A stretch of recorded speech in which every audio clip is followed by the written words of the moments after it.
Listo, José.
Vamos a empezar.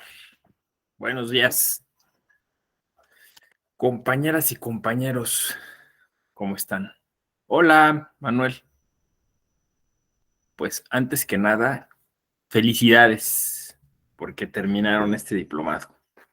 Hoy concluye y siempre es importante que los ciclos los cerremos, ¿no? Que logremos los objetivos. Hola, Víctor Manuel.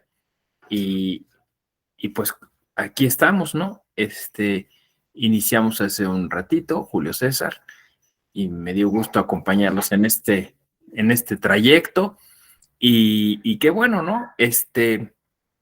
Como lo iniciamos diciendo que, bueno, pues la Escuela Judicial Electoral ha hecho un esfuerzo por ofrecerles un temario distinto,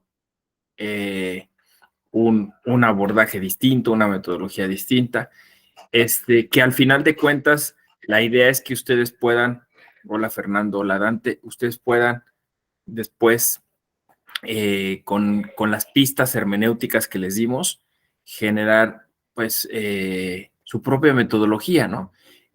Lo que sí tiene distinto este temario a cualquier otro es que aquí la propuesta es a una autopoiesis, ¿no? O sea, no es a repetir, no es a decir que a ver qué es lo que mencionaron tal o cual autor, no, sino más bien a que ustedes desarrollen la propia argumentación jurídica. Incluso a mí me dio mucho gusto que en este grupo incluso se dieran debates, polémicas, ¿no? Se dieran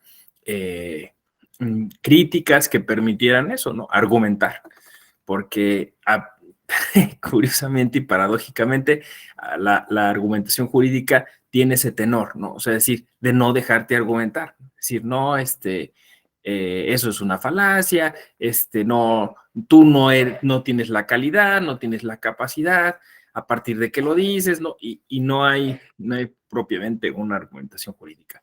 Entonces, bueno, hoy en esa clase final se propone un poquito generar un análisis que les permita a ustedes no concluir algo, sino iniciar algo. Es decir, que a partir de aquí ustedes se llevan una herramienta, ¿no? Que podrán empezar a implementar desde ya, ¿no? Y para eso la, la propuesta es que ustedes identifiquen cuáles son los objetivos, ¿no? Cuáles son los retos que se tienen en materia de administración de justicia. Y que a partir de ahí entonces vamos a mover, vamos a desfasar, pues mientras que la argumentación jurídica, la teoría de la argumentación jurídica clásica cifra su objetivo en sí misma, ¿no? Es decir, el derecho como argumentación, ¿no? O el derecho es siempre argumentación. Para nosotros la argumentación jurídica termina siendo una herramienta para algo más. Esto es sutil, es bien, así es como muy, ¿cómo diré yo? Muy obvio, pero al final es súper trascendente si uno lo ubica, ¿no? Si tú colocas como objetivo generar mayor justicia social, si tú colocas como objetivo tener mayor equidad, si tú colocas como objetivo generar consensos, si tú colocas como objetivo, que es nuestro caso, el ampliar la democracia, entonces la argumentación jurídica adquiere digamos, el lugar que debe tener, ¿no? Que es el lugar de herramienta para lograr esas cosas. Pero si la argumentación jurídica es como un fin en sí mismo, entonces pasa a lo que asistimos, ¿no? Una especie de lucha de egos, una lucha por imponer la razón. Y eso no es sustentable. Eso no es sustentable, ¿no? O sea, no es la argumentación que requerimos para el futuro que nos estamos planteando, ¿no? Quizás sí para el presente que tenemos, ¿no? Un presente, pues yo diría, un presente soez y vulgar, ¿no? Que, que, que, que es egoísta y que cifra esas batallas en triunfos pírricos, ¿no? O sea, bueno, pues sí, ya lograste tener la presidencia de un país, ¿no? O lograste imponer una ley que beneficia a tu partido político, o a través de la argumentación, ¿no? Lograste una sentencia que te genera solo dividendos a ti, ¿no? Como juez, ¿no? O que impone uno de tus sesgos cognitivos, ¿no? Incluso debe haber sentencias que solo están hechas porque al juez le cayó gordo una de las partes, ¿no? Entonces, ahí se quedó, ¿no? Ahí se quedó todo tu esfuerzo argumentativo, ¿no? No construiste nada más, ¿no? Entonces, el reto es justo ese, ¿no? Desenfocar, ¿no? Hoy incluso utilizamos diversas metáforas para generar esa argumentación jurídica que estoy yo intuyendo y que les comparto, ¿no? Es decir, cuando hablamos de desenfocar, matizar, ¿qué otras metáforas? O sea, cambio de perspectiva, ¿no? Se usa mucho la perspectiva. Que tengas tú una forma de ver las cosas y te muevas a otro lugar para verlas desde otra posición, ¿no? El desenfocar, pues es lo mismo, ¿no? Es decir, ¿qué pasa si yo quito el foco de un lugar y lo pongo en otro, ¿no? Ilumino más una parte que otra, ¿no? Matizo, o sea, es decir, pongo más sombra o más luz en un punto, ¿no? Entonces, creo que esa es nuestra generación, una generación que no se está conformando con el argumento de autoridad, que eventualmente se convierte en falacia de autoridad. ¿Sí? Porque lo dijo fulano, y más, porque lo dice la ley. Incluso ese argumento de autoridad hoy nos funciona, porque lo dice la ley que alguna generación le conformaba, ahora nosotros decimos, sí, pero hay un principio constitucional, hay una interpretación que maximiza, hay un derecho convencional, ¿no? Entonces, queramos o no, eso se desenfocó hace rato, ¿no? Se adquirió perspectiva desde hace un buen tiempo. Entonces, frente a esta dinamicidad hermenéutica, pues requerimos una argumentación de ese mismo tipo. O sea, una argumentación que no se base en las formas, sino que se base en los objetivos. Y esto, créanme, insisto, parece elemental, pero no lo es tanto, ¿no? O sea, esa es incluso una de las quejas de la teoría de la argumentación jurídica. No sé, sí les conté, ¿no? Que cuando vino Atienza, insistieron en que fuéramos a comer y querían que yo fuera a comer, y en algún punto de la comida, Alejandro Lozano volteó y dijo, a ver, José Ramón, ahora sí dile todo lo que piensas al maestro. Y yo empecé pues un poco a decir estas cosas, y Atienza me dijo, eres un consecuencialista. Ya, no dijo nada más. O sea, así, o sea, ni siquiera pero fíjense qué curioso, ni siquiera me dio argumentos. Yo a la postre he visto eso como un halago. Y yo solo le respondí, maestro, en América Latina no podemos no ser consecuencialistas. Necesariamente tenemos que estar pensando, ¿no? ¿Cuáles serán las consecuencias de la argumentación que haremos, ¿no? Entonces, y cada vez encuentro más ejemplos, sobre todo en el derecho electoral, sobre estas cuestiones, ¿no? Donde tienes que hacer justo pues eso, yo sé que esto les va a molestar mucho a algunos argumentólogos, pero una predicción, tienes que prospectar, tienes que decir, si yo digo esto, seguramente esto tendrá como resultado aquello otro, ¿no? Y eso generará más violencia incluso en algún lugar, ¿no? O generará animadversión, o incluso al final hará que colapse el sistema y no se pueda implementar lo que yo digo, ¿no? Entonces no se trata, dice Víctor Manuel, prever lo previsible por cuanto a lo probable. Claro, incluso, ¿no? Hacemos un poco de probabilidad. Ahora, ¿esto está mal? Yo digo que no. Lo que está mal es no hacerlo conscientemente.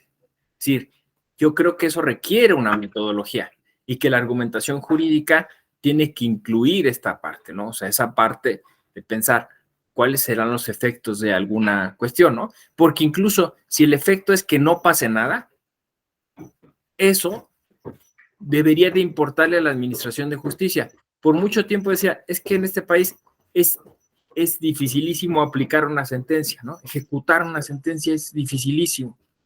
Bueno, entonces, ¿para qué está la administración de justicia? O sea, y además esa parte no nos corresponde porque pues eso le corresponde a otro poder. Bueno, pero si entonces no, o sea, ¿de qué sirve toda una infraestructura que no da paso a la adquisición de ciertos derechos, que no permite ciertas libertades, ¿no? O sea, al final de cuentas, si eso lo llevas a un argumento justo de reducción al absurdo, lo que va a suceder es que la gente se va a cansar y va a decir, bueno, ¿de qué sirve? ¿De qué me sirve si al final voy a estar litigando o haciendo estas cosas y al final no voy a obtener lo que quiero, o lo voy a obtener parcialmente, o sí me lo van a otorgar formalmente, pero no materialmente, ¿no? Entonces, esa eh, como irresponsabilidad que está en la teoría de la regulación jurídica, que a lo mejor es posible, insisto, en un contexto, a lo mejor, yo creo que no tampoco, en un contexto como el europeo, ¿no? Donde basta decir las cosas para que se den o funcionen, pues en un mundo latinoamericano no es posible, ¿no? En un mundo latinoamericano tenemos que generar estrategias para que eso realmente empiece a cambiar, para que realmente se materialicen los derechos humanos, ¿no? Si no, de alguna forma, sería como inservible, ¿no? Tendríamos esa sensación y a la postre, pues eso llevaría justo a un desgaste del propio sistema y a un abandono del sistema, ¿no? Entonces, cuando estamos diciendo que urge construir confianza respecto de las instituciones que administran justicia, cuando hablamos de justicia abierta, cuando hablamos de todos estos temas, estamos justo pensando que necesitamos dar ese paso, ¿no? Hacia una argumentación jurídica significativa. Acá sacar de la manga, ¿no? Una argumentación jurídica significativa, o sea, que realmente trascienda, que realmente tenga un impacto, que realmente tenga un resultado. Y eso a veces implica tener otro tipo de estrategias distintas a las simplemente seguir las fórmulas o aplicar el silogismo o hacer subsunción, ¿no? O sea, sí, tenemos que generar esa justicia material de otro modo, de otro modo. Entonces, eso requiere otra argumentación distinta, ¿no? Fíjense cómo eso también nos lleva al reto que yo denominaría compositivo, ¿no?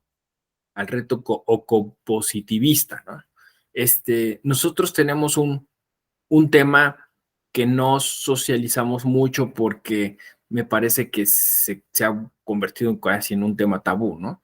El problema, y que incluso como occidentales y generando como toda esas contradicciones, ¿no? Que tenemos, esas paradojas de si somos o no occidentales. Dice, es que sí, pero América Latina tiene un terrible problema de violencias en plural, ¿no?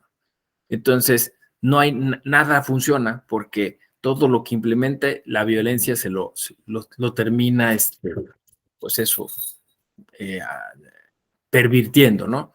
Entonces, de alguna forma hay como una tremenda frustración en América Latina, ¿no? Porque proyecto que iniciamos, proyecto que fracasa, ¿no?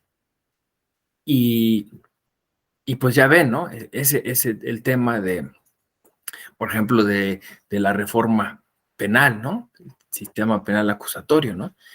Tiempo, dinero, o sea, muchísima inversión y al final, pues, el resultado no es tan halagador como hubiéramos querido, porque, bueno, pues, hay quien dice por el tema de la cultura jurídica, ¿no? Y así podríamos seguir hablando de otras grandes reformas, incluso creo que la de los derechos humanos, ¿no? Que también en parte ya eh, se está desgastando de alguna forma, ¿no? Y entonces decimos, no, pues es es nuestra culpa porque pues no logramos, ¿no? Hacer que las cosas prosperen. Es parte de nuestra naturaleza esas violencias. Pero yo creo que no, o sea, yo creo que se puede empezar a trabajar y que una forma en que hemos intuido que eso se tiene que trabajar, que eso se tiene que terminar, una manera es la de pensar en conceptos como el de la paz, ¿no? En México no es muy recurrente, pero en otros países latinoamericanos sí, e incluso en la propia jurisprudencia de la Corte Interamericana, ¿no? Entonces, hablamos de paz eh, como un concepto, como de estos conceptos hacia los cuales la argumentación jurídica tendría que transitar. Pero fíjense, ya esto es algo diferente de cualquier otro curso de argumentación jurídica. O sea, ligar paz y argumentación jurídica. Entonces dice uno, ¿no podría haber un modelo de argumentación jurídica diseñado para que hubiera en nuestras sociedades mucha mayor pacificación o paz? Es una buena pregunta, ¿no? Entonces ustedes por eso seguramente como yo hemos escuchado, pues es que hay que empezar a trabajar en temas de medios alternos de solución de conflictos, que es la forma en la que lo desahoga el sistema, ¿no? Pero realmente, o sea, esa es la forma, digamos, el nombre sofisticado. Detrás lo que hay es una idea de una educación hacia la composición, ¿no? O sea, una forma en la que la cultura solucione sus controversias. Entonces, fíjense lo que aquí estoy proponiendo, ¿no? Seguramente ustedes habrán escuchado estos, ¿no? Modelos horizontales, ¿no? La horizontalidad. Así que lo venden como si fuera el hilo negro, ¿no? El agua tibia, ¿no? La horizontalidad de los derechos humanos. Pues es que es obvio, es que es obvio que siempre existieron formas y maneras en las que los derechos humanos se dan entre las personas, ¿no? O sea, eso es evidente, ¿no? Yo educo a mis hijos pensando que tengo un derecho y una obligación y ellos incluso me podrían en su momento exigir eso, ¿no? ¿Puede mediar el Estado? Quizás sí, pero este estatalismo, ¿no? El Estado tiene que entrar hasta mi casa, pues no, o sea, son derechos que ejercemos de manera horizontal, ¿no? Entonces, si ese, justo ese argumento lo trasladamos al ámbito en el que nos estamos moviendo, ¿no? Pues es posible pensar que la argumentación jurídica es una herramienta ciudadana que debiera existir de manera horizontal. Pero aquí está el meollo, aquí está el quid de todo, fíjense. Sí, sí digo, alguien me decía, es utópico, ¿no? Eso, ¿no?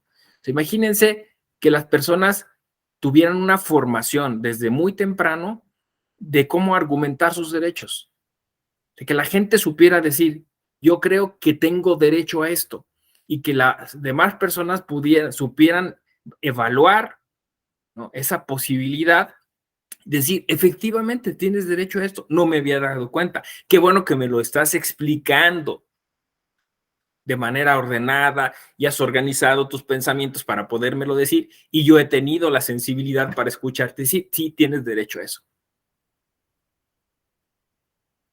¿Ya ven por dónde? Pero resulta que la argumentación jurídica es un tema elitista, una clase superior que tiene la posibilidad de tomar unos cursos esotéricos, tal, y viene y dice, yo solo te puedo decir cómo hacer estos procesos para que te den acceso a esos derechos.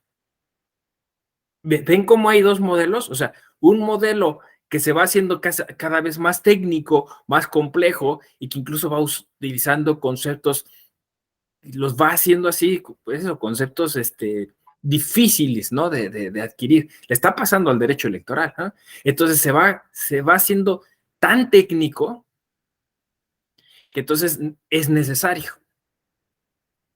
¿no?, y se vuelve un monopolio. El otro modelo es un modelo, pues eso, es un modelo ciudadano, ¿no?, social, una argumentación jurídica que está implícita en casi todas las actividades.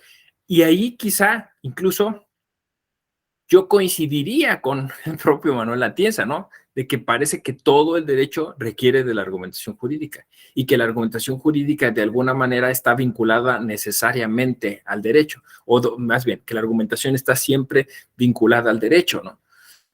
Pero el tema es que en una opción eso se dice para prestigiar el estatuto epistemológico de argumentación jurídica y venderlo. Y en la otra opción es, si es tan necesaria y es tan importante y está en todos lados, pues entonces democraticémosla. Enseñémosle a todo mundo a argumentar, ¿no? Ahí está la gran diferencia. Ya, seguro la ven, ¿no? Entonces yo esto lo vi hace años y dije, urge empezarlo a socializar. O sea, urge empezar a decir que es necesario tener una base de argumentación jurídica. Ahora, esto tampoco es novedoso, ¿no? O sea, los propios griegos lo habían descubierto ya, ¿no? O sea, cuando Aristóteles hace como esta descripción de su tiempo, pues él detecta que en la sociedad hay pues un algo de retórica, hay incluso algo de poesía, hay algo de lógica, y entonces la idea de Aristóteles es que eso pues se enseñe de manera integral, ¿no? Y todo eso, como lo ha dicho Jäger, este famoso eh, historiador alemán, pues eso se condensa en una palabra llamada paideia. ¿Y qué es la paideia? Es educación cívica. La educación cívica estaba necesariamente ligada a la argumentación. ¿Qué tenías que enseñar en Grecia? En Grecia tenías que enseñar eso, retórica, lógica. ¿Para qué? Para que entonces hubiera un nivel adecuado de debate sobre los temas socialmente trascendentes. Que cualquiera en la calle te tuviera, oye, ¿ya supiste sobre el tema, del problema? Sí, claro, ya lo supe porque me enteré, tal. ¿Te parece que nos unamos para irlo a exigir junto a otras personas? Y entonces, la idea era esa. Oye, es que no entendí, ilústrame, dime. Pues mira, te explico así, así, así, y estos son los argumentos. ¿Los compartes? Sí, no. A ver, explícame un poco más. Ese era el ideal. Entonces, ahora sí, vámonos todos al ágora, a la Asamblea General, ahí vamos a discutirlo. Y entonces iban con la intención de exponer, de hablar, de discutir, de dialogar, y ahí nace la famosa dialéctica, ¿no?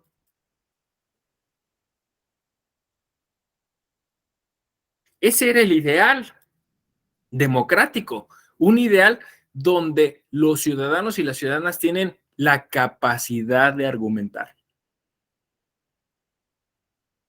de desarrollar la defensa de sus ideas para poderlas convertir en participación política.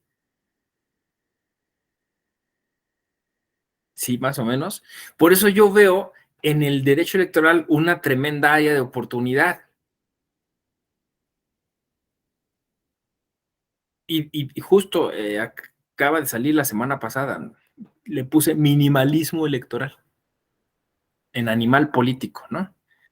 Porque vean, o sea, una visión así chiquita de, no, se organizan elecciones, se hacen elecciones, la gente argumenta a través de su voto, la gente va y vota y ese es un argumento. Y solo tiene, en esa argumentación solo tiene dos posibilidades, o vota o no vota. Frente a esta, por eso le llamo minimalismo electoral, ¿no? Entonces, una gran infraestructura, todo tal, solo destinado a eso. Claro, entonces viene alguien y dice, es mucho lo que se invierte para solo eso, ¿no? Pues si tú le das la vuelta, dices, no, es que no es solo eso. Construir democracia es tremendamente complicado. Implica hacer que haya una equidad social en la que las personas tengan más o menos los mismos accesos a la educación para que esa educación les brinde la capacidad de poderse formar cívicamente, puedan participar políticamente, puedan elaborar toda la estructura del Estado, puedan hacer, generar leyes, ¿no? Esa es la tendencia, a mí me parece, ¿no? O sea, cuando hablamos de iniciativa ciudadana, cuando hablamos de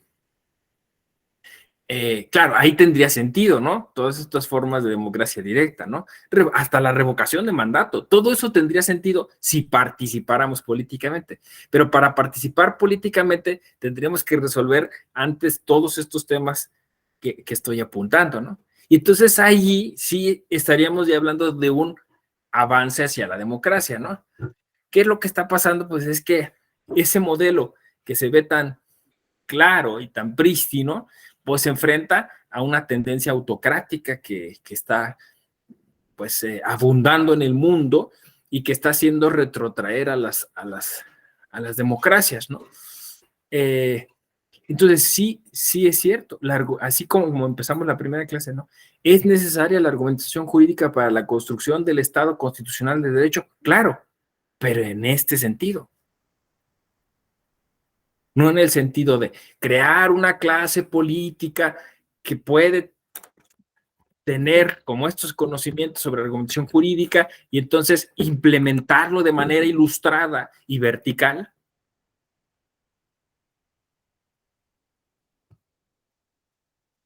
¿Cómo ven? Sí les convence. Yo a mí me entusiasma un montón, o sea, porque yo lo veo así, ¿no? Lo veo claro. Y creo que sí, así como le dicen sofisticadamente los filósofos del derecho, sí, se trata de un cambio paradigmático en términos de Kuhn, ¿no? O sea, cambio de un paradigma. Y entonces democratizar la argumentación jurídica, fíjense, aquí estaremos haciendo una formulación, ¿no? Democratizar la argumentación jurídica para lograr los objetivos sociales como la paz, ¿no? Como el bien común, como la justicia social. Entonces, eso pues, ¿cómo se puede hacer, no? Eso es lo que ahora habría que averiguar. O sea, qué, qué podríamos hacer pues para justo lograr esta emancipación de la argumentación jurídica, ¿no? Bueno, pues lo primero que tendríamos que hacer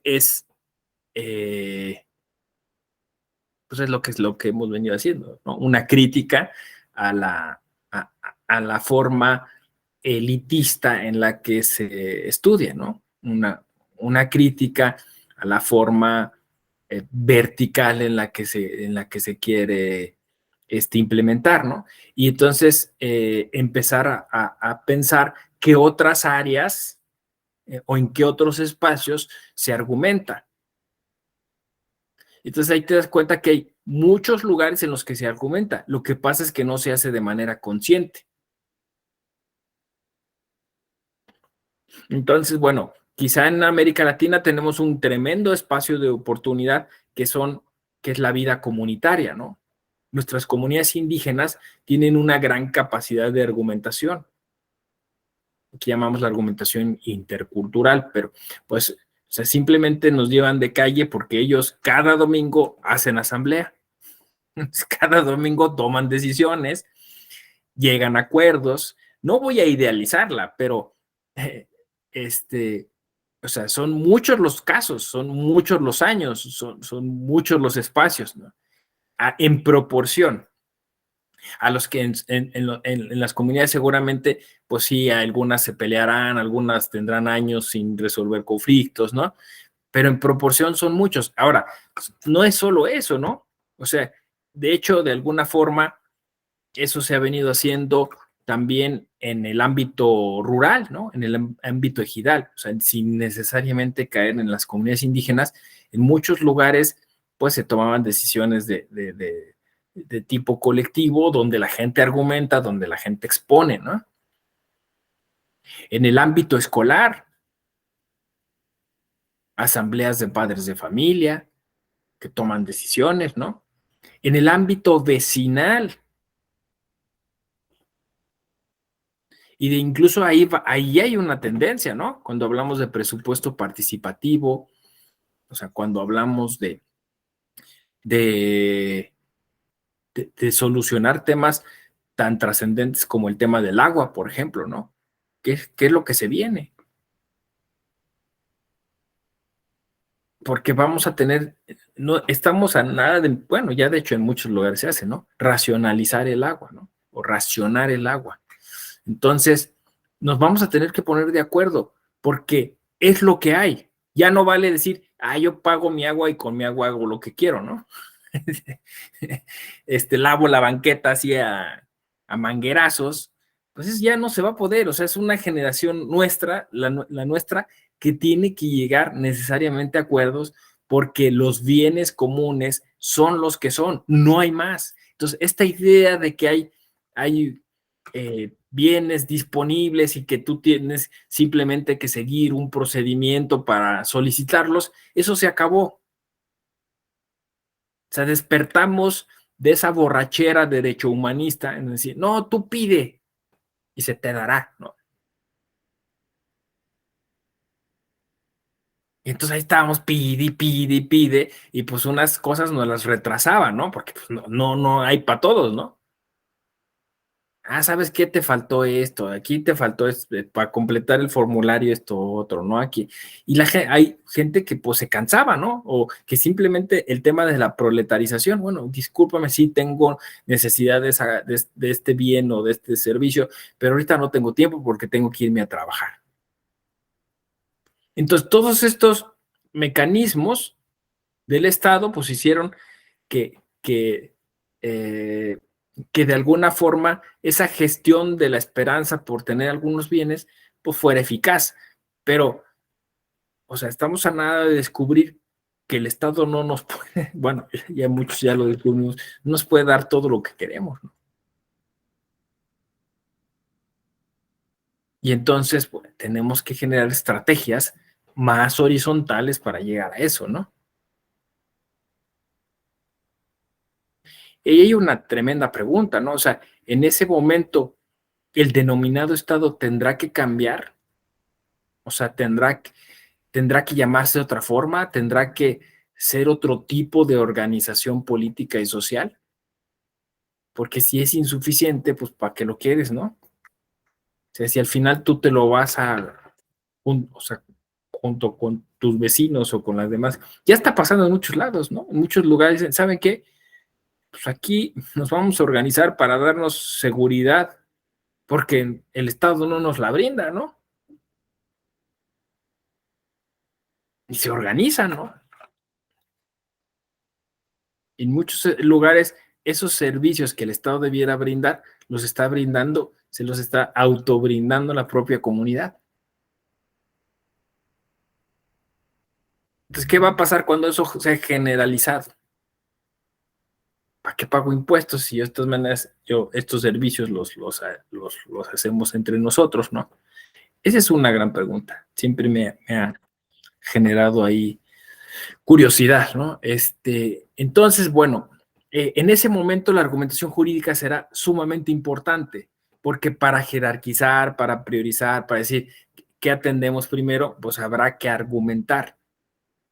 Pero es una argumentación que, como decía yo, tiene que ser muy compositiva, porque claro, se darán fricciones, ¿no? No, primero debiéramos atender el tema de la seguridad antes que el de el agua o viceversa, ¿no? Y entonces allí habrá conflictos la gente tendrá que tener herramientas para resolverlos, ¿no?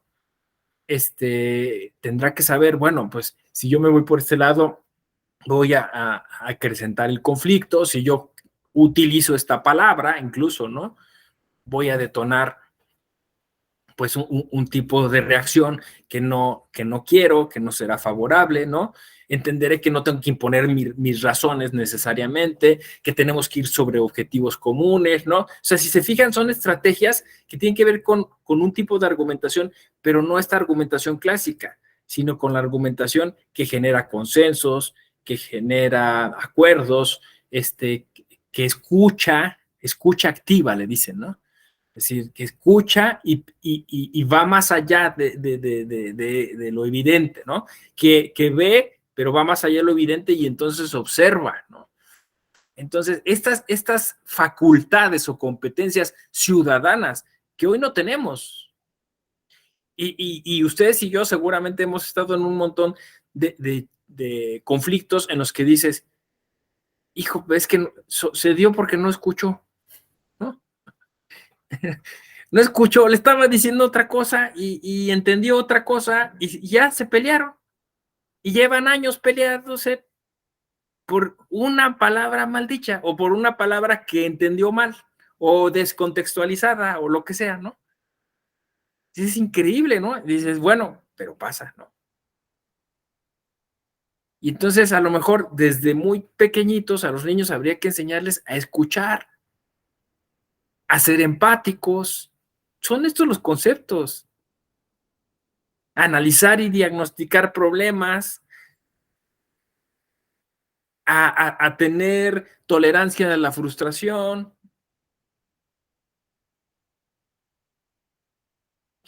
incluso lo que vimos aquí, a tener un cierto grado de inteligencia emocional. El que se enoja pierde, dicen, ¿no?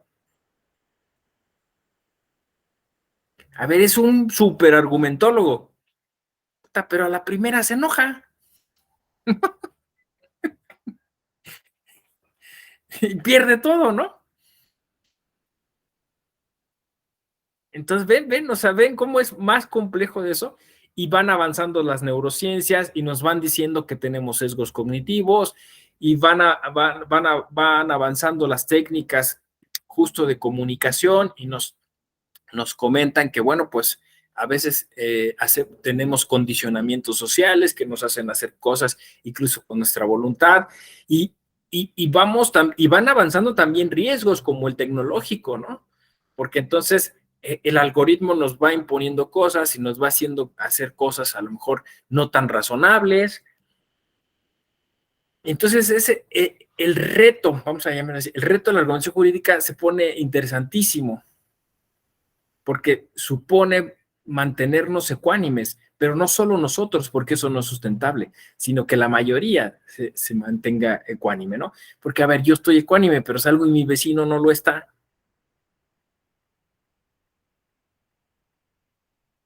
Entonces, sí es un reto interesante, ¿no?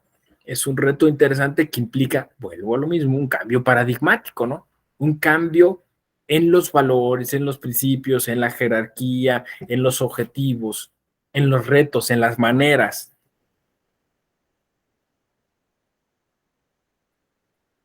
¿no? Y eso pues supone entonces un cambio cultural, y los cambios culturales tardan mucho tiempo y requieren mucha inversión de tiempo, ¿no? Porque pues hay que empezarlo a socializar, hay que empezarlo a platicar, hay que empezar a convencer a otros, ¿no? Entonces, eh, veo justo interesante ese panorama porque además de hacer la horizontal la argumentación jurídica, de democratizarla, de emanciparla de esos monopolios en los que se encuentra, hacerla un instrumento compositivo, un instrumento para la paz, ¿no? Eh, Convertirla también en un gran mecanismo de comunicación, en un gran mecanismo de saber comunicar las propias ideas y saber escuchar las de los demás. Entonces, una teoría de la argumentación jurídica que se convierte casi en una teoría de la comunicación de las ideas democráticas, una teoría de la comunicación de los derechos y los bienes comunes, ¿no? Ahí le pueden poner muchas cosas. O sea, empiecen ustedes a pensar. O sea, la idea, insisto, esto es darles algunas herramientas, algunas claves, y ustedes digan, ah, bueno, lo voy a desarrollar por aquí, lo voy a llevar por acá, ¿no?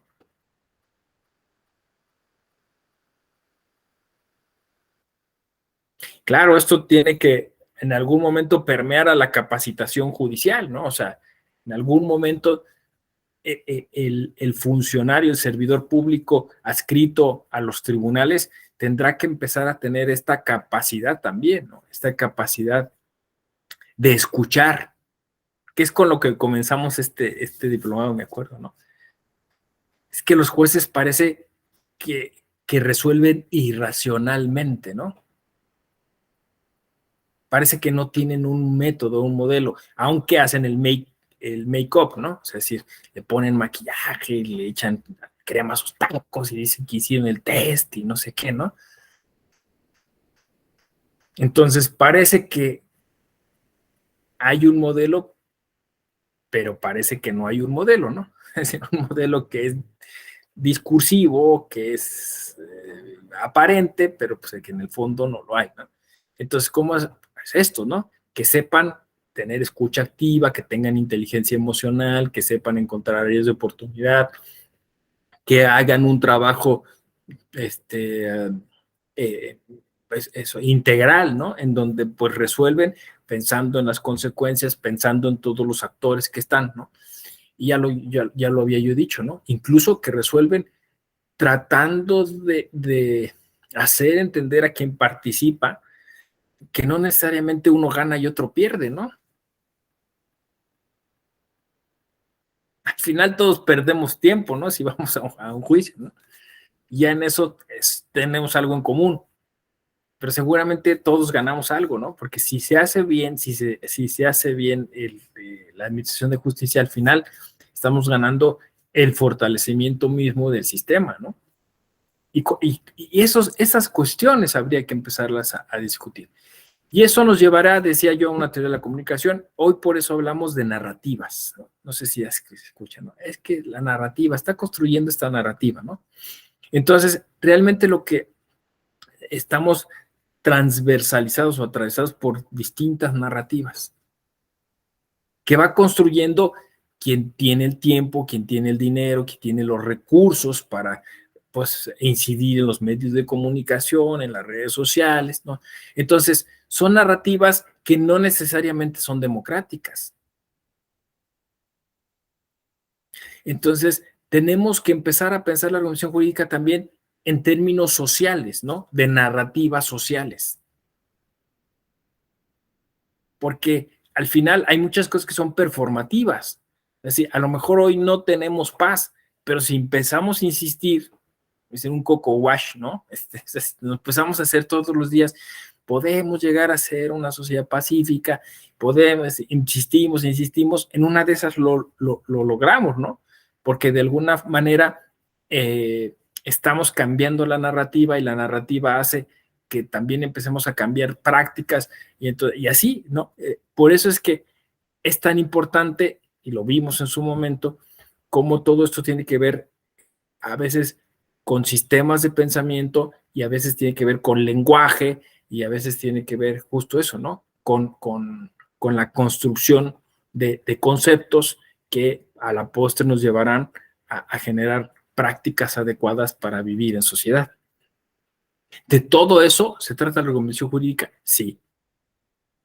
No, yo creo que sí, ¿no? Por eso creo que es un área tremendamente interesante, importante. La gente lo intuye y por eso se saturan y abarrotan los cursos de argumentación jurídica, por eso circulan tanto los libros de argumentación jurídica. Lo intuye, pero no logra trascender esa parte simplemente formalista, ¿no? O sea, lo intuye y va y dice, bueno, ¿y qué es lo que hay? Pues los libros de Atienza y los libros de Alexi, no sé qué, y se quedan ahí, ¿no? Se quedan en esa parte epidérmica sin ir más allá, ¿no? Se quedan entrampados en el monopolio. ¿Cómo ven? Pues cuéntenme. Julio César, adelante. Hola, doctor. Buenos días, compañeros, buenos días. Me llamó mucho la atención, iba yo siguiendo perfectamente su narrativa, hasta que dijo usted una palabra. ¿Cómo presentan los filósofos? Y lo presentan con sofisticación. Yo dije, bueno, es que ahí está. Si la raíz etimológica de sofisticación es el sofisma, pues entonces, pues, ¿cómo nos presentan todo? Pues de esa manera, y entonces habríamos que entender. Y se lo platico porque en la semana nosotros presentamos unos medios de impugnación, y ahora con la mentada reforma que salió, donde la autoridad nos resuelve que se reserva las medidas cautelares. Y tú dices, ah, caray, ¿cómo te vas a reservar las medidas cautelares si las medidas cautelares tienen una naturaleza? ¿Cómo te las reservas? Presentamos el JDC y ganamos. Y le dicen a la autoridad, a ver, resuelve. Y ya nos notificaron el viernes el nuevo acuerdo. Y vuelven a poner un argumento muy estructurado, hacen por ahí una especie de test, pero se vuelven a reservar las medidas cautelares. Entonces dices, bueno, está bien, están utilizando un sofisma, están tratando de disfrazar todo este tema. Y a lo que voy es que el abogado al cual estoy apoyando me habló y me dijo, oye, pero es que no le entiendo cómo funciona. Y en ese momento me acordé de Bartolo de Sassoferrato. En la Baja Edad Media se decía que nadie era buen jurista si no era bartolista. Yo creo que la postura que usted nos presenta y hoy en la actualidad la comparto, créame, es que nadie puede ser buen jurista, y me extiendo, no podemos hablar de ser ciudadanos si no sabemos argumentación. Tenemos que saber argumentar, ya simplemente para saber defendernos, ya no si quiere para presentar medios de impugnación, para poder defendernos. Porque si voy a estar esperando que otro venga y me explique, pues a lo mejor lo que él me está dando son sofismas y voy a seguir con su visión. Doctor, muchas gracias, la verdad quedo muy contento con esta nueva visión de la argumentación. Voy a tratar de romper el esquema clásico que aprendí en la maestría, pero créame, con las autoridades que tenemos, usted lo dijo muy bien, por el momento yo creo que vamos a ir picando piedra, pero que si la gran mayoría de nosotros vamos a ser el factor de cambio, si lo empezamos a lograr, créame que la postura que usted tiene, me uno a ella. Muchas gracias, doctor. Muchas gracias, compañeros. Un placer haber coincidido con ustedes. Sí, gracias, Julio César. No, muy interesante que pues siempre nos compartiste tus experiencias personales, que no te guardaste nada y que todo lo que pues así te hacía ruido nos lo decías aquí. Eso enriqueció pues tremendamente la clase, ¿no? Además que tú traías pues ya un background importante y que pues eso fue haciendo contrastar los temas y tópicos que tratamos aquí. Y pues sí, esa es la expectativa, ¿no? Logremos cambiar un poco estas aproximaciones pues eran pues muy cerradas hacia un capital humano mucho más amplio que maneje el de la argumentación jurídica, ¿no? Esa ha sido pues un poco la expectativa. Yo digo, a lo mejor fuimos afortunados de que tratamos los temas de argumentación jurídica en un ámbito electoral. O sea, a lo mejor esto en el Poder Judicial Federal, en la Corte, era difícil llegar a esas conclusiones. Pero nosotros trabajando mucho con ciudadanía, ¿no? Trabajando con temas de democracia directa, fue muy natural hacer ese paso, ¿no? Trabajando con comunidades indígenas, pues fue como muy natural decir, bueno, pues sí, claro, argumenta, ¿no? Es más, nos están diciendo que este argumento es importante en este sentido y nos están enseñando a argumentar. Oye, las comunidades indígenas nos enseñan a argumentar, claro. Entonces empezamos, digamos, de alguna forma a ser más receptivos a esos temas y eso permitió dar ese paso, ¿no? Que se podría eventualmente, pues eso, contagiar a otras áreas del derecho y a otros ámbitos, incluso de la vida pública, y pues esa ha sido la intención de este diplomado. Y pues ustedes ahora son egresados de este diplomado, se llevan un diploma que les capacita, que les faculta para decir, bueno, pues mire, yo vengo aquí a dar este curso o a proponer esta actividad. Entonces siéntanse cobijados por la Escuela Judicial Electoral. Yo también lo he ofrecido en otros diplomados. Si ustedes gustan que yo les acompañe, o sea, que digan, oiga, doctor, conseguí, ¿sabe qué? Dar una clase en una telesecundaria o voy a ir a una escuela de derecho que está cerca de mi casa. Nos puede acompañar, si los puedo acompañar de manera presencial lo hacemos y si no, pues tenemos la virtualidad, ¿no? Me conecto, doy el nombre de la Escuela Judicial Electoral y tal, y hacemos alguna sinergia, ¿no? Esa es la idea. La idea ahora es divulgar. Creo que esa ha sido un poco la tesitura, ¿no? de la Escuela Judicial Electoral a raíz de la pandemia, y creo que sí se ha logrado hacer algo, ¿no? Alguito, como dicen. Por ahí dice, no, la escuela judicial no se detuvo, ¿no? Estuvo y además de manera gratuita y generosa, pues ampliamos la oferta y aquí seguimos, ¿no? Aquí seguimos. Pues muchas gracias por ser parte de esto. ¿Nos quiere alguien más compartir alguna cosa que me lleve yo como retroalimentación? Algo que quieran decir. Todo bien. Me dio mucho gusto, la verdad. Fue un grupo bien padre.